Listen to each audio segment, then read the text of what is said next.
As part of looking at different faiths and places of worship, this Thursday I had an online question and answer session with a Year 1 class from Green Gates Primary School.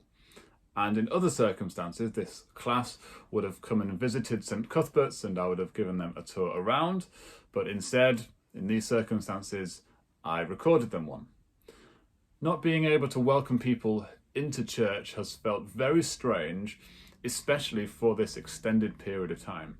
And therefore we all look forward to being back in church on Easter Sunday as in-person worship recommences. And it is amazing that a whole year has passed since the first lockdown. And as with last year, we are not able to be in church for that time leading up to Easter, and it's been very disappointing, but of course, unfortunately necessary. This week, we get even closer to Easter as Jesus journeys towards the cross in what is known as Passion Sunday. That is the beginning of this season that we call Passiontide. And in our gospel, we see Jesus telling the crowd that the time has come for him to be glorified. Or in the words of Hebrews, Jesus will become the source of eternal salvation. We see that in Hebrews chapter 5, verse 9. The crowd wouldn't have known at this point what he meant. And what actually happened, what unfolded over the short period of time, even shocked his closest followers. But Jesus knew exactly what was going to happen.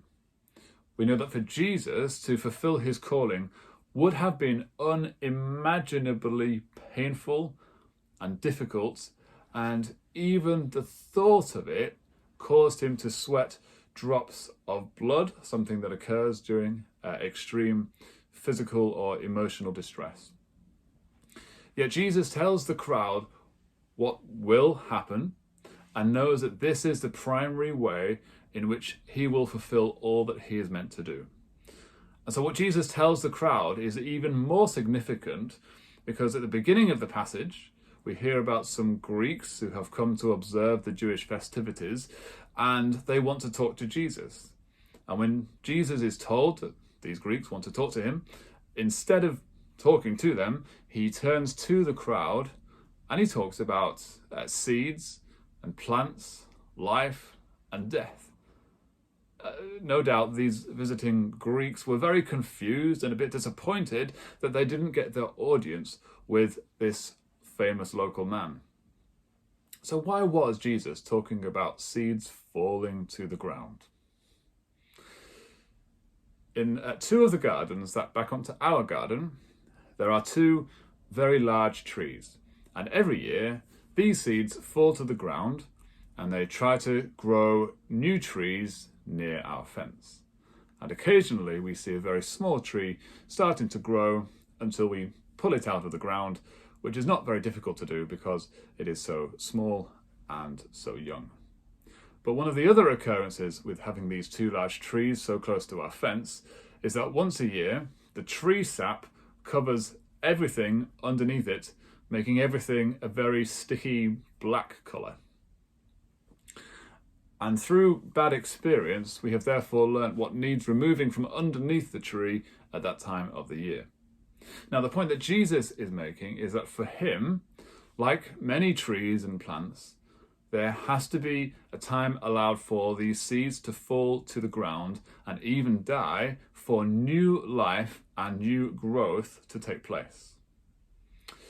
Of course, Jesus is talking about himself and how he will need to die in order for new life to take place, new life for the whole world.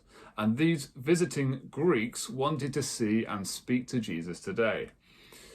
But in time, the Greeks may come to realize that what Jesus is saying here is that whoever you are, wherever you are from, if you want to see what Jesus is here for, then he needs to fulfill what he is here to do. For Jesus, that means a journey towards the cross.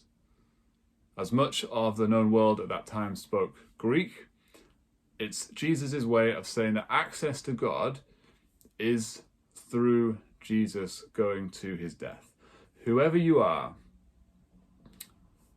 wherever you are from, not just the visitors on that day, whoever you are, wherever you're from, if you want to see me, if you want to speak to me, the best thing that I can do for you is not to have this one-on-one conversation with you, but for me to die and bring new life. This is how you gain true access to who I am and what I am here for, and this access will be available for everyone. What will look like a tragedy to his followers, as what we see unfolds in the next few weeks, the seed falling to the ground, Jesus going to his death, that will in fact be a triumph. The triumph of God's self-giving love, the love that looks death itself in the face and defeats it by meeting it voluntarily. Not just for this Jewish nation, not just for the Greeks, but for the whole world represented by these Greeks, of which, of course, we are a part. Passion Sunday, then, is a day in which we give thanks for the calling and for the journey of Jesus as he travels towards his death for us all. Even though for Jesus it was extremely difficult, that was his calling, and he fulfilled what no one else could do for the salvation of the whole world. When we meet together then on Easter Sunday, we will be celebrating that the seed falling to the ground did not stay in the ground, but brought life for us all.